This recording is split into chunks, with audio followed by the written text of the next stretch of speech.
જગત જનની માં જગદંબાની નવરાત્રિના 9 પવિત્ર દિવસોમાં ભક્તોએ પૂજા અને આરાધનામાં પોતાને અર્પણ કર્યા. પણ આજે ભરૂચમાં યોજાયેલું દ્રશ્ય જીવનનું સૌથી સુંદર હતું. હજારો દીવાઓની ઝગમગતી રોશની વચ્ચે જાણે ખુદમાં જગદંબા ઉતરી આવ્યા હોય. ભક્તોના આશીર્વાદ અને અનમોલ ભક્તિ એવા લાગ્યા કે જાણે માતાજી પોતાના ભક્તોને દર્શન આપવા આવ્યા હોય. મહાઆરતીના પળોમાં ભક્તોના નયનભીની આંખોથી ઝળહળી ઉઠ્યા. આ આંસુ દુઃખના નહોતા, પરંતુ પ્રેમ અને અખૂટ ભક્તિના પ્રતીક હતા. આ ભરૂચની મહાઆરતીએ સાબિત કરી દીધું કે જ્યાં ભક્તિ હોય ત્યાં જ માતાજીનો વાસ હોય.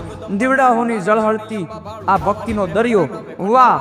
અંતે મારી માત્ર એક પ્રાર્થના કે હે માં જગદંબા, મારા દરેક ભક્તને હંમેશા ખુશ રાખજો અને મારા આગળના કાર્યક્રમો પણ આજની જેમ સુંદર અને પવિત્ર બને તેવી તારી ચરણોમાં પ્રાર્થના અને એવી જ કૃપા કરજો.